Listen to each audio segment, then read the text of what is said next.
There he is. Doing. Listen to him. He don't sound too good. No, he does. He's not running on full set of cylinders here, boys. I do not feel well. What's wrong? What happened to you? I am hung over. Man, what did Chase Elliott drink last night? Man, I drank entirely too much beer last night. But what time did you wake up today? Are we talking minutes ago? Oh, you could almost dumb it down to seconds.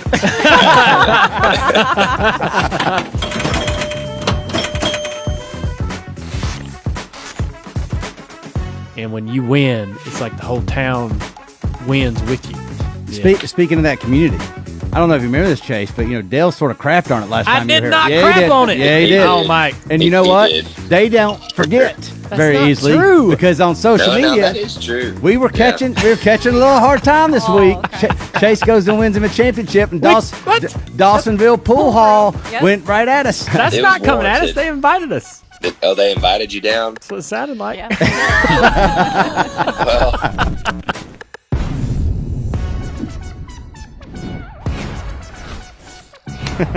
She's like, don't bring that home. You're feeling it, aren't you? Yeah. Telling everybody, are you kidding me? Are you kidding me? yeah. Have you had a moment, or has it sunk in? Is it starting to feel real? Are you starting to understand this is your life? Yeah, I think I'm getting there. To this point, since Sunday happened, I have not had any time alone. So I honestly feel like whenever I get a chance to sit down and by myself and really reflect on the weekend and look at some photos and things, I feel like that's when a lot of it's really, really going to hit me. But it's just been so wide open with one thing or another. And you know how it is. Those moments, I feel like you really think about a lot of stuff, and I haven't got there yet. Yeah. You were adamant to be able to give Alan a lot of credit. And I know he's your crew chief, and he's an amazing crew chief. But you were so happy for him. As happy as you were for yourself, you were as happy for him to be a champion too. Talk about that.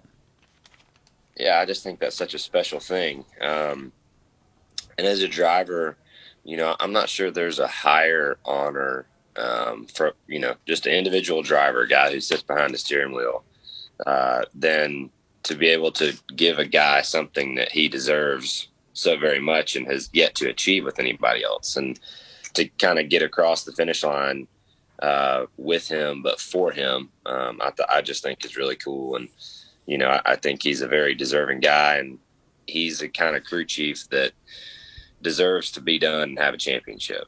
And the fact that he can do that now is an honor to be a part of. I'm curious on what Chase's opinion on what we've been talking about today is. We've been dissecting the fact that you guys peak, at the right time. You won 3 of the last 5 races.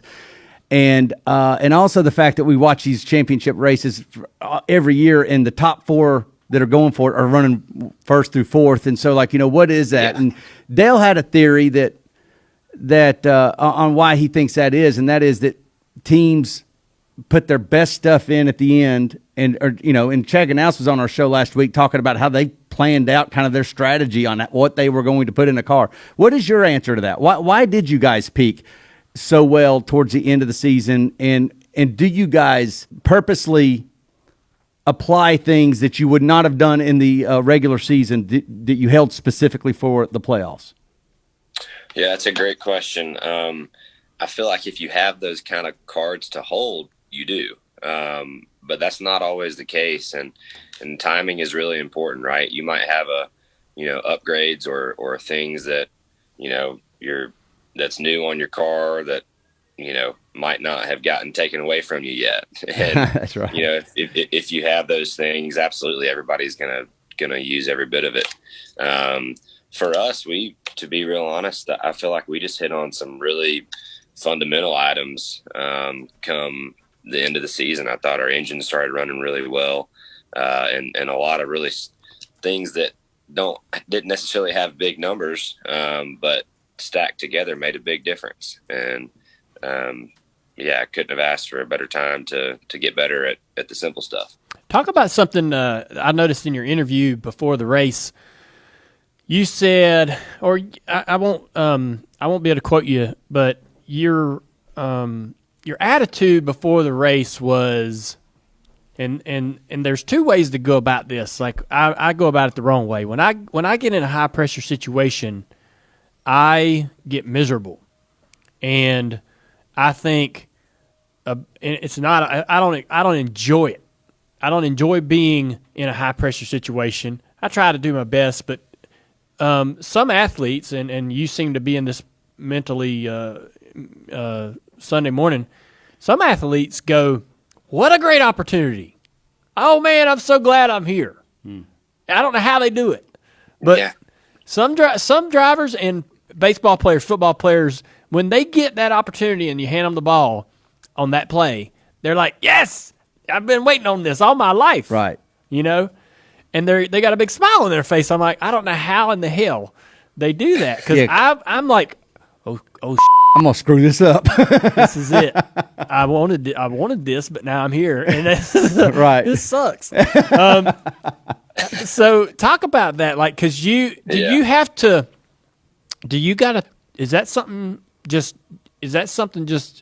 that part of you that's just the way you're going to be every time? Or do you have to talk yourself into that sort of mentality? Build yourself up to that sort of mentality? Yeah, that's a super good question. I'm not really sure the best way to answer. I just feel like, that, and I mentioned it after, Martinsville. I thought those were kind of situations and days where we had to perform. I didn't think we did a very good job of executing on those days. So, over the past couple of weeks, I've just, my kind of message to myself and everybody has been just enjoy being here, enjoy the moment, try to thrive in it and the reason was because I didn't think you could ever win a championship if you couldn't win in high pressure spots. And because that's what the Final Four is, whether you're backed in a corner at the round of 16 or backed in the corner at the round of 12, that's the same as making it to the Final Four. You got to perform or go home. So, I don't know. I just know that each individual out there, regardless of what you do or what you play or race in or whatever it is, the only person that knows how that individual ticks is them. Yeah. And you just have to learn yourself and be able to think about the right things to get in that mentality, I feel like. I know that you and your mom are super close. What's the relationship like with your dad? He's sort of, quiet, doesn't really show his emotions, but we saw how happy he was at the end of the race. But what's the conversation been like, I guess, with him? Maybe the conversations we haven't seen since you've gotten that trophy. Yeah, that's about as excited as I've ever seen him.